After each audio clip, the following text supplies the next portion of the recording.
Okay, आज देखते हैं फिर नया आर्टिकल, आर्टिकल 21। देखो आर्टिकल 21, आर्टिकल 21, आर्टिकल 21, अनुच्छेद 21। अनुच्छेद 21 का बेसिक संबंध ये है कि हमारा जो जीवन है उस जीवन को और ज्यादा लिबर्टी दायक बनाया जाए, यानी अपने को और ज्यादा स्वतंत्रता मिले। यानी हमारा जो जीवन है और जीवन की जो स्वतंत्रता है उसका एक लेवल थोड़ा सा ऊंचा किया जाए, इसीलिए एक संविधान के अंदर आर्टिकल जोड़ा गया है, आर्टिकल 21। इसको लिखते चलते हैं और समझते चलते हैं। देखो, protection of life and personal liberty, protection of life and personal liberty, protection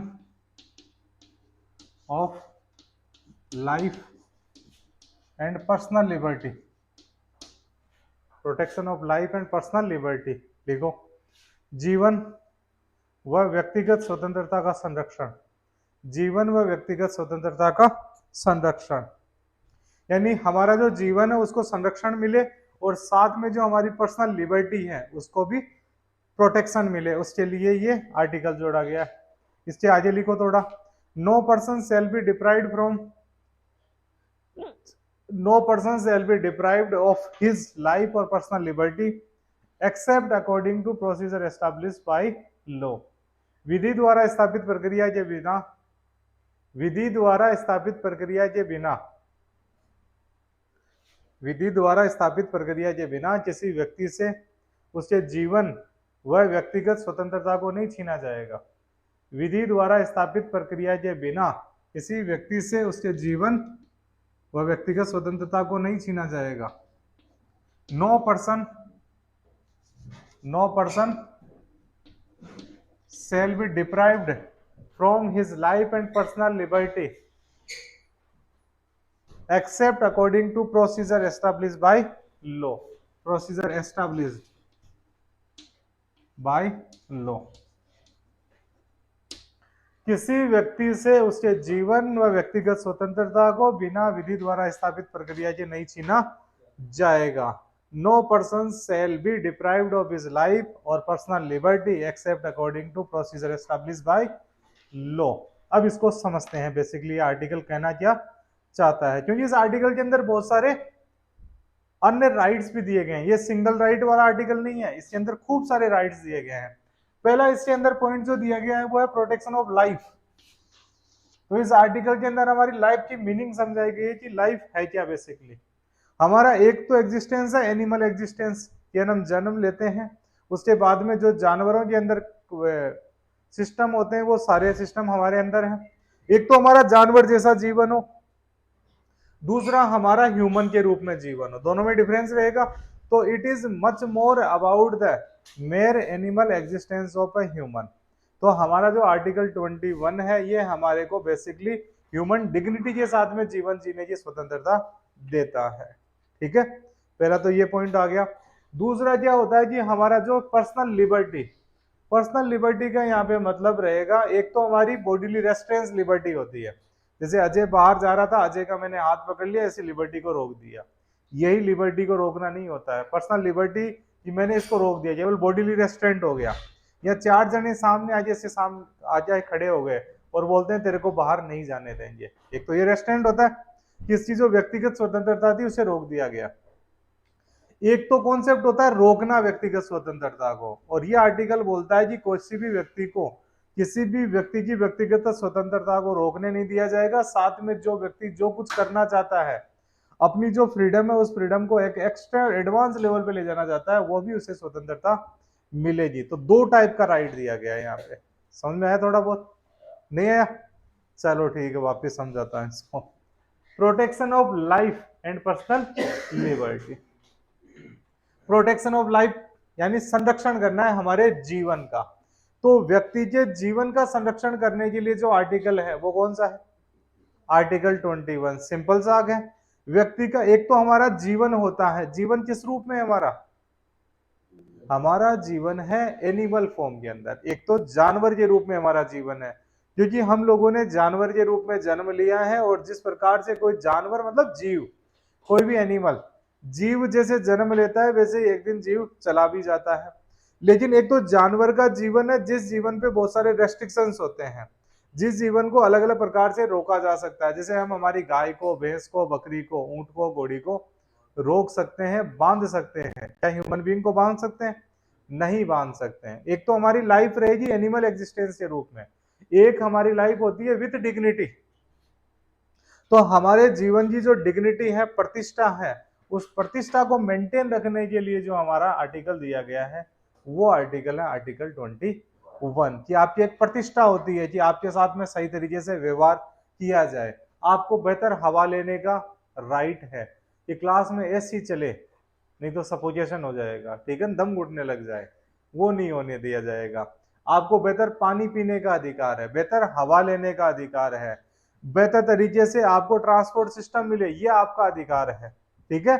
आपको रोटी, कपड़ा और मकान मिले, ये आपका अधिकार है। सरकार के पास में जैसे जैसे संसाधन बढ़ते जाते हैं उस अकॉर्डिंग आपको अधिकार मिले, ये आपका अधिकार है।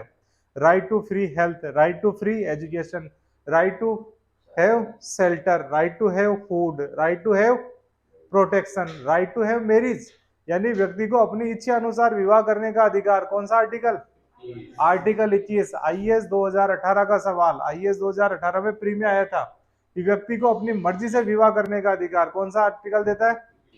आर्टिकल 21 देता है। आपको कोई रोक नहीं सकता कि मैं बोलूं अगर बालिग हो, लड़की की उम्र 18 साल, लड़के की उम्र 21 साल, तो वो जहां चाहे जिससे चाहे उससे विवाह कर सकता है। कुछ रेस्ट्रिक्शंस होते हैं, जैसे हिंदू मैरिज एक्ट के कुछ रेस्ट्रिक्शंस है, मोहम्मदन एक्ट के कुछ रेस्ट्रिक्शंस है, इसके अलावा स्पेशल मैरिज एक्ट के कुछ रेस्ट्रिक्शंस है।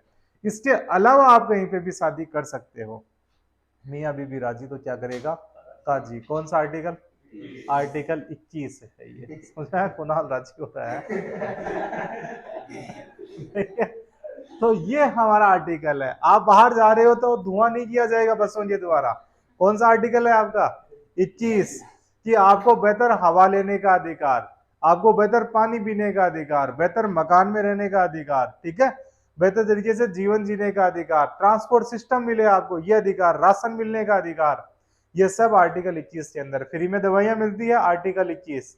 फ्री में एजुकेशन मिलती है 6 से 14 साल तक के बच्चों को, वो आर्टिकल 21 होता है। ये सब आर्टिकल 21 में, कि व्यक्ति के जीवन को बेसिकली ह्यूमन से ह्यूमन बीइंग बनाया जाए, कि हमारी जीवन की जो प्रतिष्ठा है वो प्रतिष्ठा मेंटेन रहे, आपकी डिग्निटी को कोई भी हनन नहीं कर सकता, ये आर्टिकल 21 देता है। आपको विदेश घूमने जाना है, आर्टिकल 21, कि मुझे बाहर जाना है घूमने, कौन सा आर्टिकल? और आपको भारत के अंदर घूमना है तो article 19, to move freely within the territories of India, Bharat की सीमाओं में कहीं पे भी घूम सकते हो, आर्टिकल 19 है आपका। लेकिन आपको जाना है विदेश, बांग्लादेश जाना है, नेपाल जाना है, भूटान जाना है, कौन सा आर्टिकल? 21। और अगर वहां पे आप फंस गए कोरोना के दौरान, वापिस आपको इंडिया में लाया जाएगा, सरकार के द्वारा प्रोग्राम चलाए जाएंगे, कौन सा आर्टिकल? आर्टिकल 21 होता है। ये लाइफ होती है आपकी, और लाइफ के साथ में होती है पर्सनल लिबर्टी। लाइफ तो समझ में आया कि मेरी जो जीवन है वो डिग्निटी पूर्ण होना चाहिए, प्रतिष्ठा पूर्ण होना चाहिए, सम्मान के साथ में जीवन जी सकूं, ये आर्टिकल 21 बोलता है। दूसरा वर्ड है इसमें पर्सनल लिबर्टी। ये जो पर्सनल लिबर्टी वर्ड है, इसका ये मतलब होता है it much more than the mere bodily restraint, it is gives you the extension to which you can live your life at the level. तुम अपने स्तर तक, जिस स्तर तक जैसा जीवन जीना चाहते हो वैसा जीवन तुम जी सकते हो, वो आपकी पर्सनल लिबर्टी होती है। तो पर्सनल लिबर्टी को रोका नहीं जाएगा, कि व्यक्ति के द्वारा मूवमेंट लिया जा रहा है तो सामने से कोई उसे रोकेगा नहीं। अगर कोई व्यक्ति रोक देता है तेरे को नहीं जाने दूंगा, शिवांशु बाहर नहीं जाएगा, इसको बांध के रख दो, आर्टिकल 21 का हनन हो रहा है, ठीक है, पर्सनल लिबर्टी का, कि तुझे इस यहाँ पे भी नहीं जाने देंगे, ठीक है। इसके अलावा इसे बांध दिया जाता है, वो भी आर्टिकल 21 का अब्यूज हो रहा है। तो ये सीधा का सीधा कहां पे जा रहा है? सुप्रीम कोर्ट जा सकता है आर्टिकल 31 के तहत। ये गाड़ी लेके जा रहा था कल, इसने प्लान बनाया कि मैं कम से कम 100 किलोमीटर एक दिन के अंदर चलूंगा। अब उस दौरान क्या करते हैं कि रोक दिया जाता है इनको, कि तुम लोग आगे नहीं जा सकते बिना कोई कारण। अगर रीजनेबल कारण रहता है तब आपको रोका जा सकता है, बिना किसी कारण के आपको रोक दिया जाए तो आप लोग सीधे जा सकते हो सुप्रीम कोर्ट के अंदर, आर्टिकल 32 के अंदर, ठीक है, जाया जा सकता है। आपकी पर्सनल लिबर्टी को कोई नहीं छीन सकता, ये पर्सनल लिबर्टी में आता है। इसका मन किया नारगढ़ जाने का, फिर जयगढ़ जाने का, फिर आमेर फोर्ट जाने का, ये जाके आ गया। आर्टिकल 19 भी है और आर्टिकल 21 भी है, और राइट टू इक्वलिटी भी है, आर्टिकल 14 भी है। इस स्तर तक सोचा जाएगा आर्टिकल 21 को। आया समझ में? थोड़ा बहुत लिखते चलो, थोड़ा बहुत समझते चलो, ठीक है। अब इसमें क्या, दो चीजें हम लोगों ने देख ली, लाइफ देख लिया, पर्सनल लिबर्टी देख लिया, लेकिन आपकी लाइफ और पर्सनल लिबर्टी को छीना जा सकता है किसके द्वारा? विधि द्वारा स्थापित प्रक्रिया के द्वारा, प्रोसीजर एस्टैब्लिश बाय लॉ। यानी अगर कानून के द्वारा कोई प्रक्रिया स्थापित की जाए, any law is established by the, is any procedure is established bye the law can make deprived you from your life and personal liberty. अगर विधि द्वारा कोई कानून बना दिया जाए जिस कानून से आपकी जिंदगी को भी छीना जा सकता है और आपकी पर्सनल लिबर्टी को भी छीना जा सकता है। जिंदगी को जैसे छीनते हैं फांसी देकर, गोलियां नहीं चलाई जाती हिंदुस्तान में, ठीक है ना। प्रोटेक्शन के अंदर, सेल्फ प्रोटेक्शन के अंदर अगर किसी का एनकाउंटर कर दिया जाता है तो आपकी लाइफ को छीना गया है। कि प्रोटेक्शन के दौरान उन्होंने गोलियां चलाई थी, उसकी जांच कर ली जाए, तो एक विधि द्वारा स्थापित प्रक्रिया है। फांसी देकर किसी भी व्यक्ति के जीवन को जैसे छीना जाता है हिंदुस्तान में, फांसी देकर छीना जाता है, ठीक है। तो विधि द्वारा स्थापित प्रक्रिया है, वो एक कानून में प्रक्रिया दे रखी है। आईपीसी का एक सेक्शन होता है, सेक्शन 302 302 दफा 302 के तहत इसे सजाए मौत सुनाई जाती है और इसे तब तक लटकाया जाया जाता है जिसकी सांसें नहीं निकल जाए। ये आर्टिकल 21 उसके तहत कानून बनाए जाते हैं। तो आपके जीवन से आपको डीबार कर दिया, कानून ने आपके रेस्ट्रिक्शंस लगा दिए। जैसे ही कोरोना लागू हुआ, कोरोना लागू होते ही कोई भी व्यक्ति अपने घरों से बाहर निकलेगा, अगर कोई व्यक्ति बाहर निकलेगा तो डंडे पड़ेंगे, आन मिलो सजना से उसे मिला दिया जाएगा, इतना ज्यादा सुझाया जाएगा कि वो व्यक्ति दोबारा बाहर आने की कोशिश भी ना करे। हमारी पर्सनल लिबर्टी को रोक दिया गया था, कारण क्या रहा? प्रोसीजर एस्टैब्लिश बाय लॉ, एक कानून बनाया गया था पेंडेमिक एक्ट। पेंडेमिक एक्ट और धारा 144 बोलते हैं, धारा 144 लगा दी गई है कि 4 या 4 से जने इकट्ठे नहीं होंगे। रात 11 बजे के बाद में कोई भी ठेले वाला दुकान नहीं लगा सकता, मना किया जाता है ना। आप कभी भी कर्फ्यू लग रहा है तो उसके अंदर ग्रुप बना के नहीं घूम सकते, बाहर नहीं जा सकते, तो आपकी पर्सनल लिबर्टी को रोक दिया जाता है। लेकिन वहां पे कैसे रोका जाता है? तरीका क्या दिया? प्रोसीजर एस्टैब्लिश बाय लॉ, एक कानून ने एक विधि बनाई और उसकी एक प्रक्रिया बनाई, उस प्रक्रिया के द्वारा आपको रोका जा रहा है। कि हम लोगों ने कानून की एक प्रक्रिया है धारा 144, कानून की एक प्रक्रिया है महामारी एक्ट 1897, महामारी अधिनियम 2020, अमेंडमेंट एक्ट 2020, उसके द्वारा आपको रोका जा सकता है। आपने कोई अपराध कर दिया, अपराध करने के बाद में पुलिस आपको पकड़ के लेके चली जाती है, पुलिस लेके जाती है तो आपकी पर्सनल लिबर्टी का हनन करती है, वो करती है। लेकिन पुलिस क्यों पकड़ के ले जाती है? क्योंकि उसके लिए कानून बनाया गया है, विधि द्वारा स्थापित प्रक्रिया है। प्रक्रिया सीआरपीसी, प्रक्रिया IPC, Indian penal code, criminal procedure code, उसके तहत आपकी पर्सनल लिबर्टी को छीना जा सकता है। कि फला फला व्यक्ति को 6 महीने की कैद सुनाई जाती है तो पर्सनल लिबर्टी का हनन हो गया, हुआ या नहीं हुआ? तो विधि द्वारा स्थापित प्रक्रिया के द्वारा इसे छीना जा सकता है। तो आर्टिकल 21 में कितने वर्ड्स इंपॉर्टेंट है? तो प्रोटेक्शन है, संरक्षण किसका? लाइफ का। दूसरा पर्सनल लिबर्टी का, इसको कोई नहीं छीन सकता, लेकिन छीना जा सकता है। कैसे छीनेंगे? विधि द्वारा स्थापित प्रक्रिया के द्वारा, ठीक है। यह आर्टिकल 21 है, लिख लो इसमें। विधि द्वारा स्थापित प्रक्रिया जापान से ली गई है, it is taken from Japan. ऐसा कानून जापान के अंदर था, तो जापान से हम लोगों ने हमारे कॉन्स्टिट्यूशन में ले लिया, it is taken from Japan, taken from Japan. लिखो, यह नागरिकों और गैर नागरिकों दोनों के लिए है।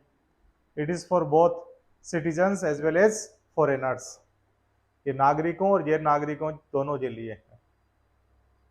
गैर नागरिकों को इसलिए दिए कि वो भारत में आने से डरे नहीं, पधारो हमारे देश, फिर हमने बंद कर दिया उनको, तो वो नागरिक आएंगे ही नहीं, ऐसा रहेगा। तो यहाँ पे आप खुलेआम आके घूम सकते हो, और अगर आपने कोई अपराध कर दिया है तब आप पे विधि द्वारा स्थापित प्रक्रिया के तहत ही एक्ट लगाए जाएंगे, ठीक है। तो आर्टिकल 21 सबको राइट है, ये फंडामेंटल राइट। फॉरेनर्स भी सुप्रीम कोर्ट में जा सकता है और कोई इंडियन भी सुप्रीम कोर्ट के अंदर जा सकता है। इसमें थोड़ी सी लाइफ की डेफिनेशन लिख लो इसमें। Life, what is the meaning of life as per article 21? Life क्या है? जिंदगी क्या है? लाइफ, आर्टिकल 21 के तहत लाइफ क्या है? थोड़ा सा इसका आइडिया रहना चाहिए। लिखो, life mean much more than animal existence. Life means much more than mere animal existence. जीवन अर्थात जीवन का जीवन अर्थात जीवन अर्थात life meant much more than mere animal existence. देखो, जीवन अर्थात सम्मान के साथ जीवन है। जीवन अर्थात सम्मान के साथ जीवन है, न कि केवल जानवराना रूप से अस्तित्व, न कि केवल जानवराना अस्तित्व। Life meant much more than mere animal existence. It means right to live with human dignity. It means right to live with human dignity. It means right to live with human dignity. लिख लिया? जीवन अर्थात सम्मान के साथ जीने से है, न कि केवल जानवराना अस्तित्व से। क्या होता है कि मानव और जानवर के अंदर डिफरेंस, बेसिकली हम और जानवर में कोई डिफरेंस है? जानवर भी ऑक्सीजन ले रहे हैं, हम लोग भी ऑक्सीजन ले रहे हैं, वो भी कुछ खा रहे होंगे, हम लोग भी कुछ खा रहे होंगे। बेसिकली हमारा भोजन तो एक ही है। जैसे चूहे का जो भोजन है वही हमारा भोजन है। हम पपीता लेके आए, हम भी पपीता खा लेते हैं, चूहा भी पपीता खा जाता है। खा जाता है नहीं खा जाता? हम भी गेहूं खाते हैं, चूहा भी गेहूं खा जाता है। जो दीमक होती है, दीमक का तो अलग हो गया, घुन लग जाते हैं। गेहूं के अंदर घुन, जो कीड़े मकोड़े लगते हैं, उनका भोजन भी गेहूं, हमारा भोजन भी गेहूं होता है। हाथी का भोजन भी केला, हमारा भोजन भी केला।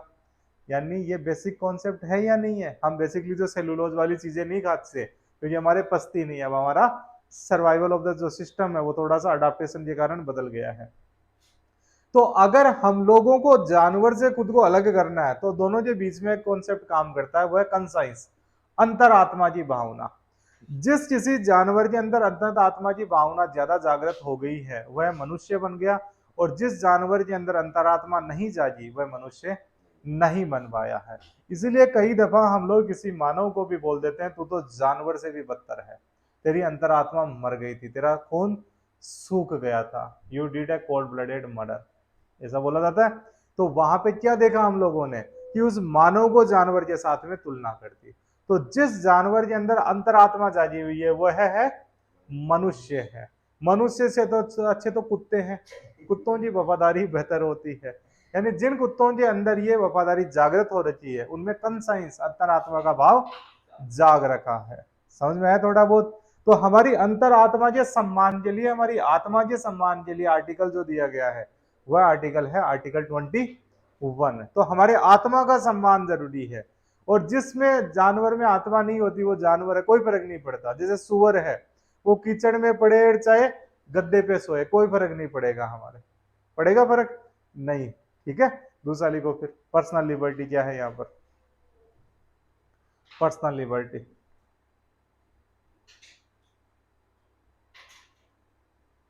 liberty is not confined, liberty is not confined mere freedom, not confined to mere freedom from bodily restraint. Liberty is not confined to mere freedom from bodily restraint. स्वतंत्रता केवल शारीरिक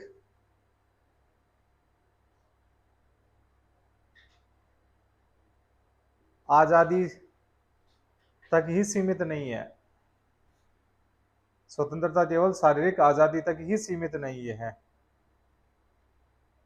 यह उस स्तर तक है जो कुछ भी मानव अपने जीवन में करना चाहता है।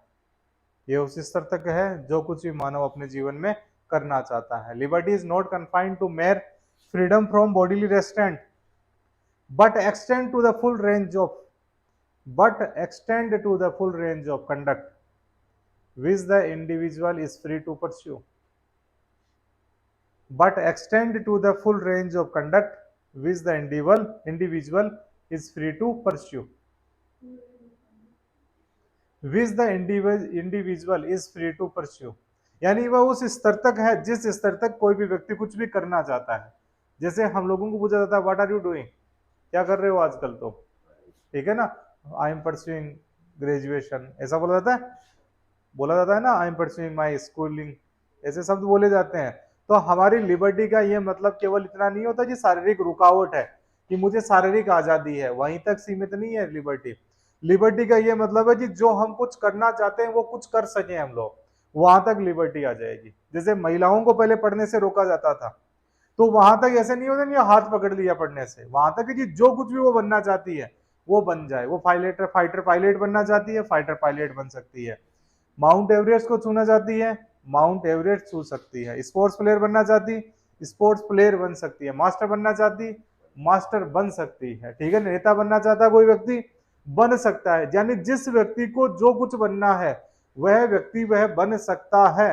ये पर्सनल लिबर्टी होती है। पर्सनल लिबर्टी केवल इतना नहीं कि मेरे हाथ पैर खुले हैं, मेरे पैरों में बेड़ियां नहीं है, हाथों में हथकड़ियां नहीं है, ठीक है, ये पर्सनल लिबर्टी में आता है। आजकल न्यायालय के दौरान जब अगर आप हार्डकोर अपराधी नहीं हो तो आपके हथकड़ी नहीं लगाई जा सकती। ये आर्टिकल 21 आपको लिबर्टी देता है कि आपको सही तरीके से थाने के अंदर रखा जाएगा।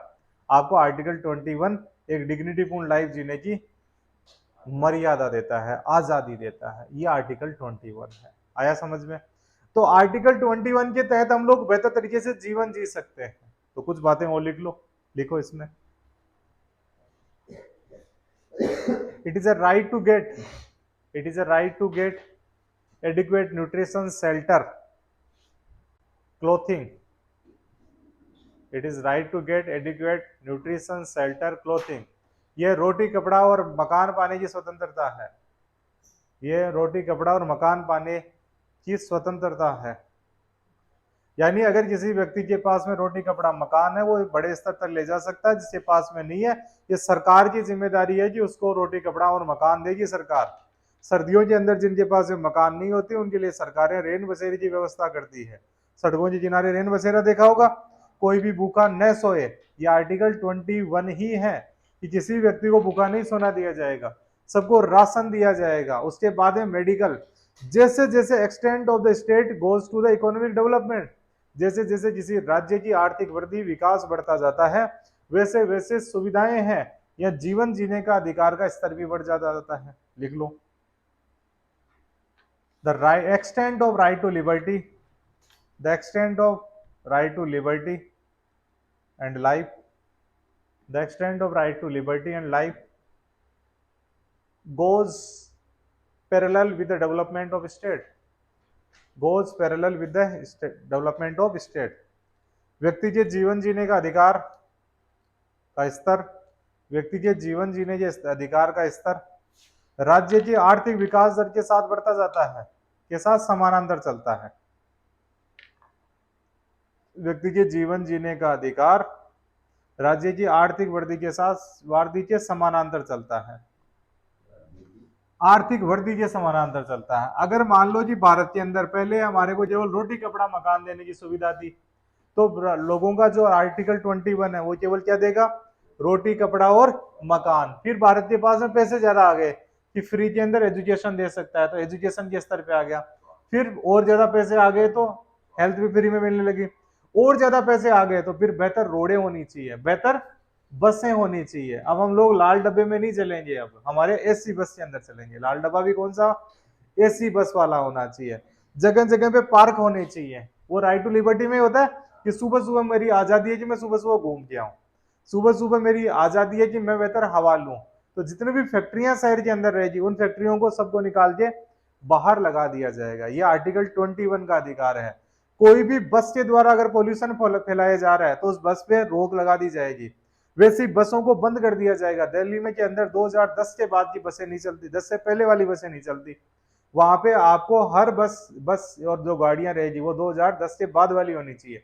इसलिए हम जयपुर में देखते हैं डीएल नंबरों की मर्सिडीज, बीएमडब्ल्यू, खूब सारी गाड़ियां हैं, डिजायर घूमती रहती है, मात्र 75,000 रुपए में, मात्र 1.5 लाख रुपए में, मात्र 25,000 रुपए में, इतने में मिलती है गाड़ियां। कारण क्या है, वहां पे आप चला नहीं सकते क्योंकि वो पोल्यूशन कर रही है। पोल्यूशन कर रही है तो व्यक्ति के कौन से अधिकार का हनन हो रहा है, आर्टिकल 21 का हनन हो रहा है। धीरे धीरे जयपुर के अंदर भी ये बंद कर दी जाएगी। फिर हम लोगों को कहा जाएगा कि आपकी गाड़ियां, फिर अपनी गाड़ियां वो गाँवों के अंदर सस्ती मिलेगी कि 5,000 रुपए के अंदर बुलेट मिल रही है, ठीक है, 10,000 रुपए के अंदर डिजायर मिल रही है। यहाँ वाले चला नहीं सकते तो वो बेचेंगे सस्ती रेट में, न रख सकते आपके पास में पार्किंग की जगह भी नहीं है। तो धीरे धीरे जैसे जैसे राज्य का डेवलपमेंट बढ़ता जाता है, लोगों के right to liberty and life का स्तर भी बढ़ता जाता है कि हमारे को बेहतर न्यूट्रिशन मिले, बेहतर रोडें मिले, बेहतर मेट्रो मिले, बेहतर हमारे साथ में डिग्निटी पूर्ण व्यवहार किया जाए। ये सुविधाएं मिलने का अधिकार भी आर्टिकल 21 के अंदर आता है, ठीक है। द राज्य विकास करता है, जैसे अभी हम लोग नहीं बोल सकते कि हमारे को अमेरिका जैसी सुविधाएं दो, अभी हम लोग ये बोल सकते हैं इंडिया जैसी सुविधाएं दो हमारे। जैसे जैसे हमारा डेवलपमेंट बढ़ेगा फिर हमारे को 5G भी मिलेगा, 6G भी मिलेगा, 7G भी मिलेगा, सब जी जितने भी जी चाहिए वो भी मिलेगा, और पार्ले जी भी मिलेगा, ठीक है। ये इस आर्टिकल के अंदर आता है। अब क्या होता है, थोड़ा सा इसको देख लेते हैं हम लोग, प्रोसीजर एस्टैब्लिश बाय लॉ को। लिखो इसको, विधि द्वारा स्थापित प्रक्रिया। वह कौन सी प्रक्रिया होती है जिसके कारण व्यक्ति की स्वतंत्रता और जीवन को छीना जा सकता है?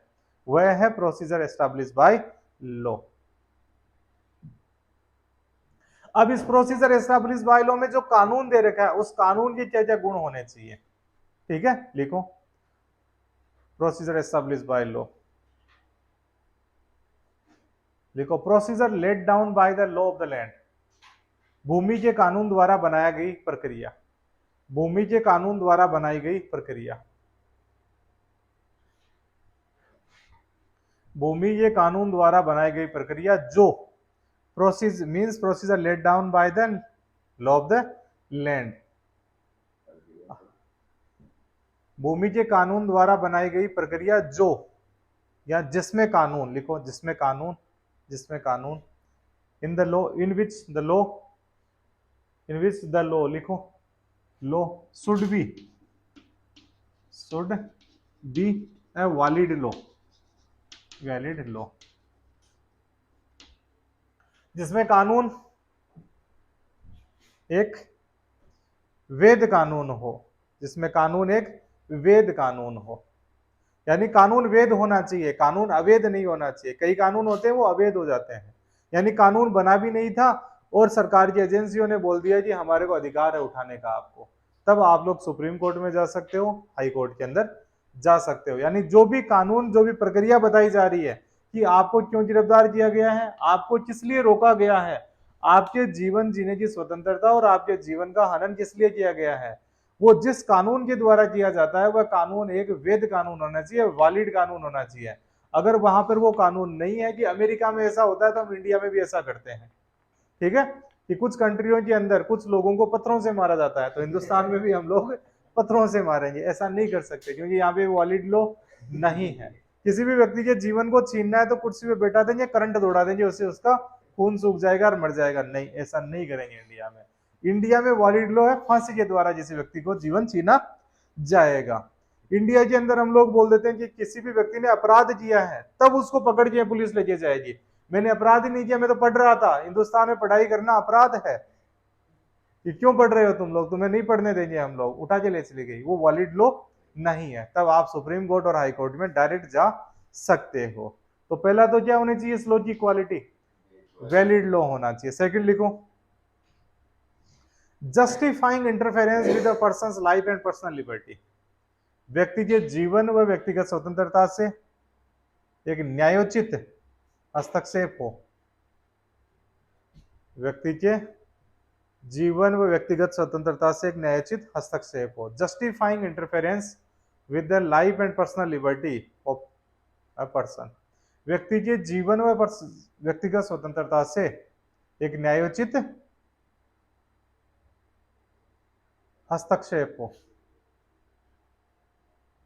ककड़ी चोर या चप्पल चोर को फांसी की सजा नहीं दी जा सकती, कि तूने क्या किया, कि मैंने ककड़ियां चुरा ली थी, फांसी पर लटका दो इसको, हमारे राज्य में कोई चोरी नहीं होनी चाहिए। यानी आपकी जिस लिबर्टी को या लाइफ को छीना जा रहा है वो एक न्यायोचित होना चाहिए, ठीक है। जिस तरीके से आपने, आपको जैसे किसी व्यक्ति ने कि आपको मना किया था कि यहाँ पे खड़ा मत होना, सरकार ने मना कर दिया, एक नियम आ गया कि कोरोना के दौरान कोई भी व्यक्ति घर से बाहर नहीं निकलेगा।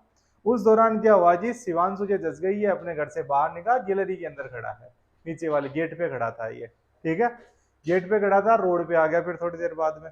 रोड पे आते ही जैसे ही पुलिस वाली गाड़ी आई, पुलिस वाली गाड़ी ने इसको पकड़ा, पकड़ते ही इससे दोनों पैरों को बांध दिया, दोनों हाथों को बांध दिया, और ऊपर वाली जो डिक्की थी उसके अंदर डाल दिया। ऊपर पे डिक्की होती है उसमें डाल दिया, डाल के ले जा रहे हैं, इसको सीधा जेल के अंदर फिट कर दिया कि तू बाहर कैसे निकला।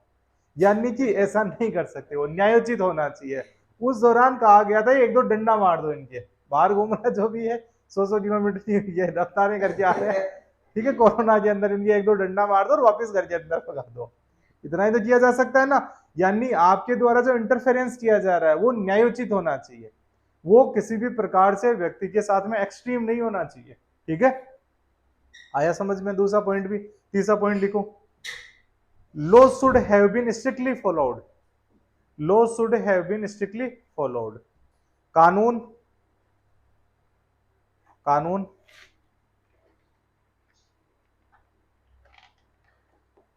मान्य होना चाहिए, कानून मान्य होना चाहिए, यानी कानून स्ट्रिक्टली फॉलोड हो रहा है। ऐसे एक तो होते हैं ऑब्सोलेट कानून, जिनका पता ही नहीं था, वो फॉलो भी नहीं किया जा रहा, और जो कानून जैसे कि कानून बना दिया तो वो फॉलो होना ही चाहिए हर हाल में, यानी कि उसको लागू करवाना जरूरी है, कानून लागू होना जरूरी है। इसमें लास्ट में ये लिख लो, कानून लागू होना जरूरी है, कि आपने एक व्यक्ति को छोड़ दिया, दूसरे को पकड़ के लेके जा रहे हो, और कानून के अनुसार पकड़ के लेके नहीं जा रहे। पुलिस को कहा जाता है कि आपके द्वारा किसी व्यक्ति को जब पकड़ा जाता है, विद इन 24 आवर आप उस व्यक्ति को, जो भी जुडिशियल मजिस्ट्रेट रहता है या एग्जीक्यूटिव मजिस्ट्रेट रहता है, उसके सामने आपको पेश करना होता है।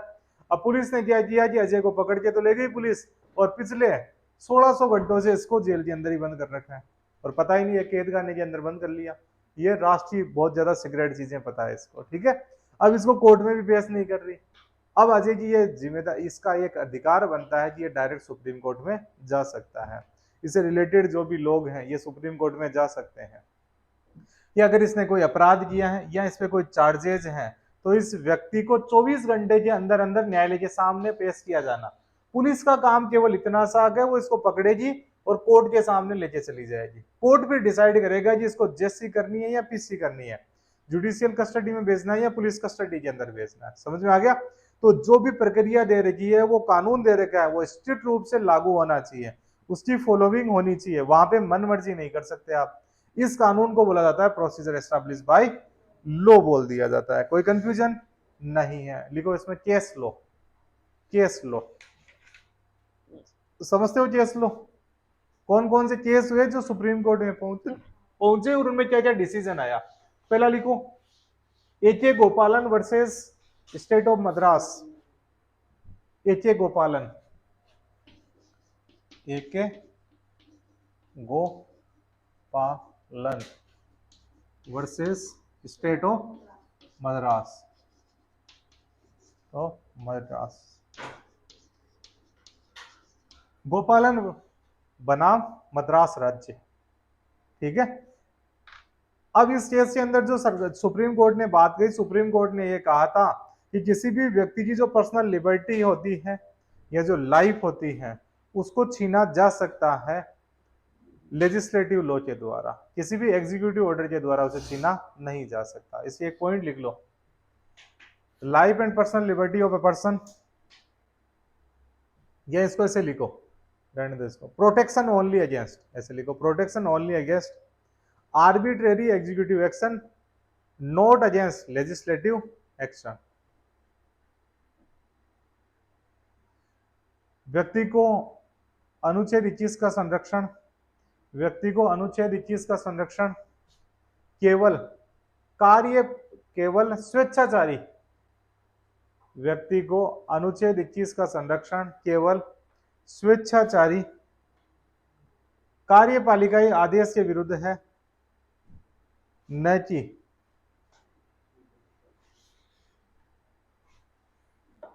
विधायी आदेश के विरुद्ध, विधायी कानून के विरुद्ध।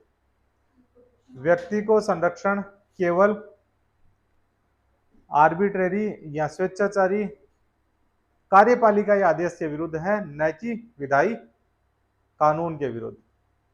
Protection only against arbitrary executive action, not against legislative action, executive action, not against actions of legislature, actions of legislature. अब इसमें क्या होता है, थोड़ा सा इसको समझो। दो प्रकार से, एक तो कानून बनाने का काम तो दिया हम लोगों ने लेजिस्लेचर को, लेजिस्लेचर, विधायिका ने कोई कानून बनाया और कानून बना के बोल दिया कि इस कानून के द्वारा व्यक्तियों की जो स्वतंत्रता है वो छीनी जा सकती है कि रात 8 बजे के बाद में कोई भी व्यक्ति सड़क पे घूमता हुआ नहीं पाया जाएगा, अगर पाया जाता है तो उसे गिरफ्तार किया जाएगा। ये लेजिस्लेटिव कानून बना दिया, ठीक है। या एक कानून, अब इस कानून को तो बना दिया, अब क्या होगा, ये तो लेजिस्लेचर कानून। अब इसके विरुद्ध आपको कोई संरक्षण नहीं है, कौन से केस के अकॉर्डिंग, भोपालन केस के अकॉर्डिंग। 1950 का केस है, लिख लो 1950 का, या 1950 में गए थे, 1950 का। लेकिन यहाँ पे क्या है कि अगर किसी ने कार्यपालिका का आदेश निकाल दिया, जैसे एक तो राजस्थान की विधानसभा ने बनाया कि 8 बजे बाद में जयपुर में कोई नहीं घूमेगा, घूमता हुआ पाया जाएगा उसे गिरफ्तार कर लिया जाएगा। अगर राजस्थान विधानसभा ने कानून बना गया है तो आप किसी भी रूप में न्यायपालिका के पास में नहीं जा सकते, जुडिशरी को अप्रोच नहीं कर सकते। लेकिन अगर यही कानून बना दिया, आदेश निकाला है जयपुर जिला कलेक्टर ने, तब आप उसके विरुद्ध में न्यायपालिका, सुप्रीम कोर्ट, हाई कोर्ट में जा सकते हो, ठीक है। तो ये एग्जीक्यूटिव का तो मतलब होता है जो कानून को लागू करवाने वाली होती है, और विधायिका का मतलब होता है जो कानून बनाती है। तो अगर कानून बना दिया संसद ने या विधानसभाओं ने, तब आपकी लिबर्टी को छीना जा सकता है। कानून नहीं बना रखा है और केवल किसी भी कार्यपालिका के व्यक्ति ने आदेश निकाल दिया, किसी मंत्री ने आदेश निकाल दिया, किसी कलेक्टर ने, किसी तहसीलदार ने, पटवारी ने आदेश निकाल दिया, उसके खिलाफ आप सुप्रीम कोर्ट, हाई कोर्ट में जा सकते हो। कौन सा केस है ये, ए.के. गोपालन केस। फिर घटना घटती है 1978 की, 1970। एक बार मेनका गांधी, नाम सुना है, इंदिरा गांधी, नेहरू जी थे, नेहरू जी के पिताजी थे मोतीलाल नेहरू, उनके बेटे हुए नेहरू जी, जवाहरलाल नेहरू। नेहरू जी के फिर एक बेटी हुई जिनका नाम था इंदिरा गांधी। फिर इंदिरा गांधी के दो बेटे हुए, जिनके एक का नाम था संजय गांधी, एक का नाम है राजीव गांधी। संजय गांधी की डेथ हो जाती है जल्दी, प्लेन क्रैश के अंदर मारे जाते हैं वो, ठीक है। वो दिल्ली के अंदर सुबह सुबह रोजाना प्लेन उड़ाया करते थे, हवाई जहाज उड़ाने पहुंच जाते और ग्लाइडर उड़ाया करते थे। एक बार वो उड़ा रहे थे, उस दौरान मुझे कोई प्लेन में टेक्निकल गड़बड़ आ गई, जिस कारण से उनका प्लेन क्रैश हो गया, क्रैश होने से उनकी डेथ हो गई, ठीक है। अब जो संजय गांधी है, संजय गांधी की पत्नी का नाम है मेनका गांधी, और जो राजीव गांधी है उनकी पत्नी का नाम सोनिया गांधी। दोनों को जानते हैं हम लोग, मेनका गांधी भी एमपी और सोनिया गांधी भी एमपी है, ठीक है। सोनिया गांधी के बेटे हैं राहुल गांधी, मेनका गांधी के बेटे हैं वरुण गांधी। ये तो इनकी पॉलिटिकल लीगेसी हो गई। अब आते हैं केस पर। क्या होता है जी, 1975 को, 25 जून 1975 को हिंदुस्तान के अंदर इमरजेंसी लगा दी जाती है, इंटरनल कारणों से आपातकाल लगा दिया जाता है, बहुत सारे लोगों के फंडामेंटल राइट्स छीने जाते हैं। फिर क्या होता है, 1977 के अंदर कांग्रेस की सरकार चली जाती है और जनता पार्टी की सरकार आती है। जनता पार्टी की सरकार आई तो जिसने इमरजेंसी लगाई थी, लगाने वाली थी इंदिरा गांधी। तो इंदिरा गांधी और उनके परिवार के विरुद्ध कुछ एक्शंस लिए जा रहे थे कि इन्होंने क्यों इमरजेंसी लगाई हिंदुस्तान के अंदर। एक्शंस लिए जा रहे थे तो एक बार उनकी जो बेटे की बहू है, यह जो संजय गांधी है, उनकी पत्नी मेनका गांधी एयरपोर्ट से जा रहे थे, जाते टाइम पुलिस ने उनको पकड़ लिया। अब उनको मना कर दिया गया कि आप हिंदुस्तान छोड़ के बाहर नहीं जा सकते। तो उन्होंने कहा कि मेरी जो पर्सनल लिबर्टी है, उस पर्सनल लिबर्टी को छीना जा रहा है, मेरे को राइट है कि मैं कहीं पे भी जाऊं देश को छोड़ के, या घूमने तो बाहर जा ही सकते हैं, देश छोड़ के जाने का ये मतलब नहीं है कि मैं परमानेंट बाहर सेटल होने जा रही हूँ। मेरे को देश से बाहर जाने का भी अधिकार है और बाहर से वापिस आने का भी अधिकार है as a citizen of India. उस दौरान जो ऑफिशियल्स है उन्होंने कहा कि आपके जो पति हैं उन पे कुछ कैसे चल रहे हैं, आपकी जो सास है उन पे कैसे चल रहे हैं, कि उन्होंने जो पॉलिटिकल पावर था, अथॉरिटी है, उसका गलत उपयोग किया है, इस कारण से आपको भी नहीं जाने देंगे, ना आपके बच्चों को जाने देंगे। तो मेनका गांधी बोलती है कि क्या ना, मेरी तो आर्टिकल 21 का अब्यूज हो रहा है, मेरी जो लाइफ और पर्सनल लिबर्टी पे आपने रेस्ट्रिक्शंस लगा दिए, कैसे लगा सकते हो। फिर ये जाते हैं सीधे सुप्रीम कोर्ट के अंदर, आर्टिकल 32 के तहत सुप्रीम कोर्ट में जा सकते हैं। जब इनको रोका जाता है, सुप्रीम कोर्ट ये कहता है कि ना तो किसी व्यक्ति को रोका जाएगा, ना किसी विधायी आदेश के द्वारा रोका जा सकता है, ना ही किसी एग्जीक्यूटिव आदेश के द्वारा रोका जा सकता है, ना ही तो किसी व्यक्ति को रोकने के लिए आदेश कोई कार्यपालिका अधिकारी निकाल सकता है, ना ही किसी विधायिका के अंदर ऐसे कानून बनाए जा सकते हैं जो भी किसी भी व्यक्ति की लाइफ और पर्सनल लिबर्टी को छीनता है। समझ में आ गया? अगर वो रीजनेबल नहीं है तो, वो फेयर नहीं है तो, वो जस्ट नहीं है तो, वो क्या संतुलित होने चाहिए, वो एक न्यायोचित होने चाहिए, निष्पक्ष होने चाहिए, तब तो कानून बनाए जा सकते हैं। अगर वो किसी के साथ में भेदभाव करता है कानून, वैसा कानून नहीं बनाया जाएगा। तो लिख लो मेनका गांधी केस, मेनका गांधी वाद, मेनका गांधी केस कब का है ये? 1978, 1978 का केस। देखो, व्यक्ति की स्वतंत्रता व जीवन को, व्यक्ति की स्वतंत्रता व जीवन को न तो कार्यपालिका आदेश न ही विधायी आदेश से छीना जा सकता है। Article 21 is a protection against executive order as well as legislative order. Article 21 is protection against executive order as well as legislative order। व्यक्ति के जीवन व व्यक्तिगत स्वतंत्रता को न तो कार्यपालिका आदेश से छीना जा सकता है, न ही विधायी आदेश से छीना जा सकता है। दोनों तरीके से नहीं छीन सकते आप। ये मेनका गांधी केस में आता है। गोपालन केस में क्या था?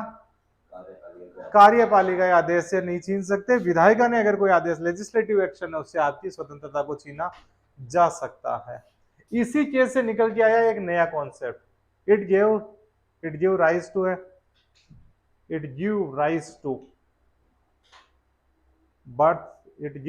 To a new concept. इसने एक नई अवधारणा को जन्म दिया जिसे विधि की सम्यक प्रक्रिया कहते हैं। इसने एक नई अवधारणा को जन्म दिया जिसे विधि की सम्यक प्रक्रिया कहते हैं। It give rise to a new concept that is due process of law. Due process of law, due process of law, due process of law. इसमें कहा गया कि आपने आर्टिकल 21 में लिख तो दिया प्रोसीजर एस्टैब्लिश बाय लॉ, लेकिन अब आपको थोड़ा सा एडवांस होना पड़ेगा। अब हिंदुस्तान का उस जमाने में लॉ एंड ऑर्डर मेंटेन करना जरूरी नहीं है। अब आपका लॉ एंड ऑर्डर मेंटेन हो चुका है, आप एक एस्टैब्लिश स्टेट हो चुके हो, आपको आजादी को लंबे समय हो चुका है, आप एक परिपक्व स्टेट हो चुके हो, आप 31 साल के हो गए। 1947 में भारत आजाद होता है, हमारा संविधान 1950 में बनता है और ये 1978 की बात है। संविधान को बने हुए 28 साल हो गए, भारत को आजाद हुए 31 साल हो चुके हैं उस जमाने में। अभी 75 साल हो गए ना, उस जमाने में कितने हो चुके थे? 31 साल। तो आप इनफ मैच्योर हो। अब यहाँ पे आप किसी भी प्रकार से ऐसे कानून नहीं बनाओगे जो व्यक्तियों की स्वतंत्रता और जिंदगी को छीनते हैं। अगर कानून भी बनाओगे तो कानून आर्बिट्रेरी नहीं होने चाहिए, कानून होने चाहिए जस्ट, फेयर, इक्विटेबल, रीजनेबल। यानी कानून संतुलित होने चाहिए, कानून न्यायोचित होने चाहिए, कानून निष्पक्ष होने चाहिए। अगर कानून न्यायोचित, निष्पक्ष और न्यायोचित होते हैं तो उसे कहा जाता है ड्यू प्रोसेस ऑफ लॉ। क्या कहा जाता है?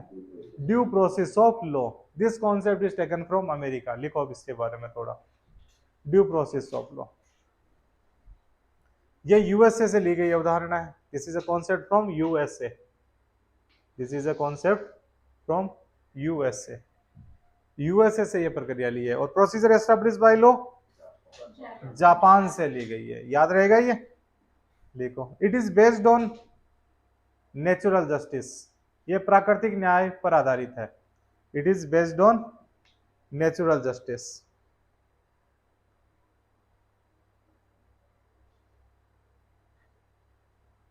नेचुरल जस्टिस यानी ये बोलता है कि किसी भी व्यक्ति के साथ में ऐसा व्यवहार होना चाहिए जैसा व्यवहार प्रकृति करती है, कि वैसी कंडीशन में प्रकृति क्या करती। ठीक है, तो प्रकृति जिस प्रकार से, जैसे दिमाग नहीं लगा ना ह्यूमन माइंड, यहाँ पे प्राकृतिक न्याय, कि प्रकृति का न्याय होना चाहिए, वैसा अगर आप न्याय करोगे तो ड्यू प्रोसेस यानी सम्यक होना चाहिए। देश काल परिस्थितियां बदली हैं तो कानून भी बदलने चाहिए। अगर कोई व्यक्ति को जितने लेवल तक वो व्यक्ति उस अपराध के लिए दोषी है, उतने अपराध तक ही उसको सजा मिलेगी, ना कि उस अपराध से बढ़कर उसे सजा दी जाए। ठीक है, लिखो। It is based on principle of reasonableness. यह है तर्क संगता, तर्क संगता, यह तर्क संगतता, यह तर्क संगतता के सिद्धांत पर आधारित है। यह है तर्क संगतता के सिद्धांत पर आधारित है, जिसमें जिसमें असमानता, जिसमें असमानता व स्वेच्छाचारिता का अभाव होता है, जिसमें असमानता व स्वेच्छाचारिता का अभाव होता है। which is with an essential component of, which is with an essential component of equality or non-arbitrariness, which is an essential component of equality and non-arbitrariness. This process must be, यह प्रक्रिया सही, न्याय संगत व निष्पक्ष होनी चाहिए। यह प्रक्रिया सही, न्याय संगत व निष्पक्ष होनी चाहिए। This procedure must be right, just and fair. This procedure must be right, just and fair. यह प्रक्रिया सही, न्याय संगत व निष्पक्ष होनी चाहिए, न कि काल्पनिक व दमनकारी। And not arbitrary, fanciful and oppressive, न कि काल्पनिक, दमनकारी व स्वेच्छाचारी, न कि काल्पनिक, दमनकारी व स्वेच्छाचारी। Not arbitrary, fanciful and oppressive. Not arbitrary लिखूं, आर्बिट्रेरी, आर्बिट्रेरी, फेंसिफुल यानी कल्पनाओं के आधार पे हम लोगों ने बना दी, फेंसिफुल एंड ऑपरेसिव, दमनकारी, ऑपरेसिव।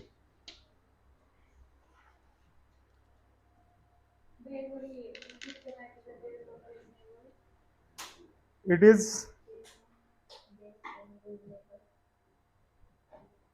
क्या लिखा था?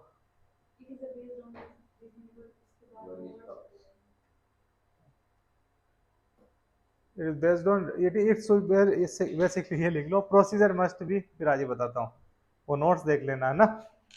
Procedure must be right, fair and right, just and fair. Procedure must be right, fair and just and not arbitrary, fanciful and oppressive. जो प्रक्रिया है वह सही होनी चाहिए, न्याय संगत होनी चाहिए, निष्पक्ष होनी चाहिए, न कि स्वेच्छाचारी होनी चाहिए, काल्पनिक होनी चाहिए या दमनकारी होनी चाहिए। यह आर्टिकल है हमारा आर्टिकल 21। इसमें हम लोगों ने दो कॉन्सेप्ट देखे, एक तो प्रोसीजर एस्टेब्लिश बाय लॉ, दूसरा ड्यू प्रोसेस ऑफ लॉ, विधि द्वारा स्थापित प्रक्रिया और विधि की सम्यक प्रक्रिया। यही अधिकार आर्टिकल 21 है, ये बहुत सारे अधिकार भी हमें देता है, जो हम लोगों ने अधिकार पहले देख लिए हैं। ठीक है, इतना सा था, बाकी का आर्टिकल देखेंगे कल। ठीक है, कोई कंफ्यूजन नहीं है? ओके।